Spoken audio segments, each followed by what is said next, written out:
FreeMMOStation.com.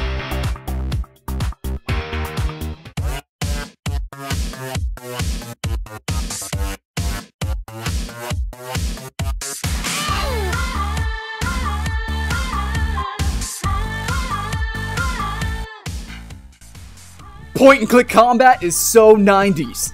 Action combat is where it's at. And while this isn't an obvious move for MMORPGs, it surely took its goddamn sweet time to happen. Games like Tera and Dragon Nest showed how it should be done, and now we're waiting for the big hitters to show their strengths and make stuff like tab targeting a thing of the past. Note that we decided to leave Bless out of this list for two reasons. First, combat doesn't seem to be too action-based, really judging by one very early video. Secondly, it was revealed that the combat we've seen won't affect the final game, so we'll wait to see how it actually turns out. Anyways, here are some of the games that you should keep an eye out for the next year. So, drumroll guys, let's do this! Number 10. Can you make a good Chinese MMO besides Age of Wushu? It's probably not an easy task, right?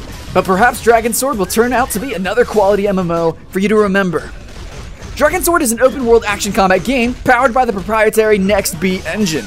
So don't be surprised to see that the characters and animations look a lot like the ones in Blade and Soul. But this game is far from a simple copy, and it looks absolutely amazing.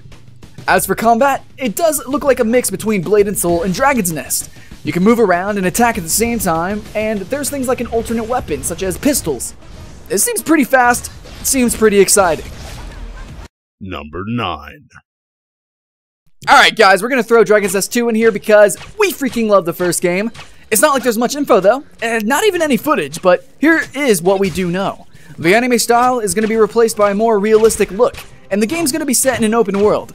Action should be quick and easy to control, so yeah, come to think of it, it shouldn't look too different from an open world Vindictus or even Dragon Sword. We're still nearly 2 years away from the first public tests though, but we will keep you updated as we get more info. Promise! Number 8. Kritika Online is already making waves in Korea due to its fast action and convincing anime style. It's an extremely fun MMO, and fans of the game such as Vindictus or Dragon's Nest should probably feel at home in this combat style, which uses the left mouse button for normal attacks and right mouse button for special moves. This game is kind of like Rusty Hearts times 10. Number 7. Hey Sega, do you remember us? You know, the North American and European players who are still, waiting for the game you promised them several months ago, while Japanese players are still having fun. What the crap? Anyways, let's move on. Combat in Phantasy Star Online 2 is extremely fast-paced, responsive, and fun. Either with a katana or a bow. The different classes and weapons provide enough variation to combat, so this is going to help a bit with the repetitive maps. Number 6. Perfect World's first in-house non-target action MMORPG, Legend of the Condor Heroes 0, looks like it's all set up to give Age of Wushu a massive beating. The open world concept also helps, and while you can opt for some speedy action combat, there's an option to go for traditional point-and-click combat, for some reason if you wish to.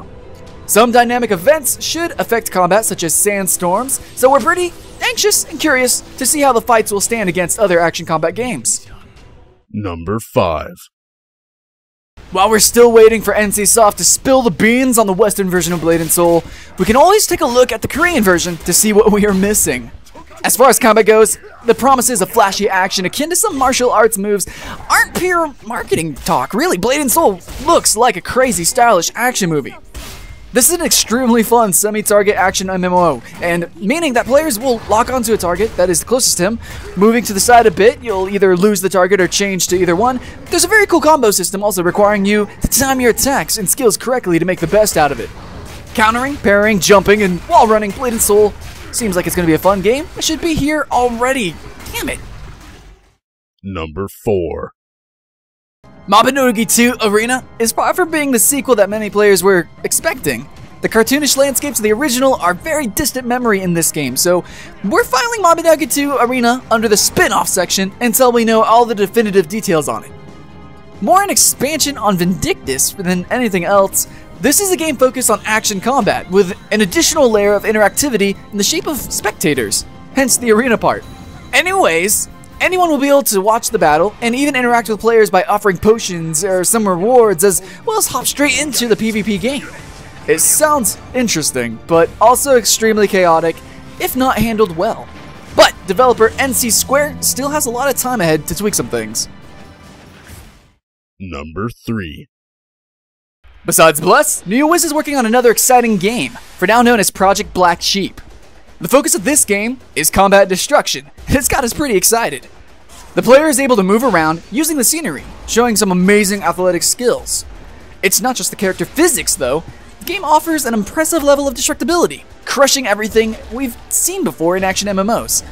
Think Vindictus meets Bayonetta, and you're probably getting an idea of how awesome this game is looking so far. Number 2.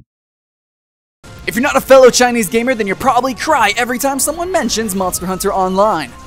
We know that feel, guys. But who knows? Perhaps you can still get your hands on this game sometime, at least. Anyway, combat and weapons, both ranged and melee, seem to honor the series with the CryEngine 3, offering a sweet feeling to the combat, weighty and flashy. Movement is pretty realistic, and you should use rolls a lot to escape the resourceful enemy creatures. This is shaping up to be some truly glorious action combat, really. And number 1. Okay, yeah, a lot has been said about Black Desert since it's one of the most exciting upcoming games at the moment.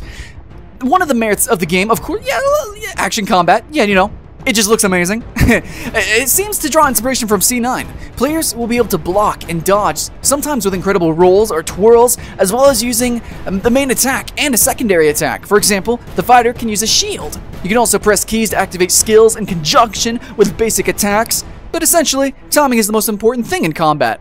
Seems pretty realistic. You can also fight on mounts, a feature that is admittedly inspired by Red Dead Redemption, and includes horse drifting. There you go! Some real heavy hitters here. While most of them are or will be free to play, there isn't a single game here that was announced as pay to play. Sadly, there's a chance that it might happen like Blade and Soul for North America and Europe. So take notice, and remember that we do give news and we will let you know as soon as we find out. Anyways, did we leave any important game out of the picture? Let us know in the comments. Until next time, guys, stay fierce, thanks for watching, and happy MMO battles. Later, guys.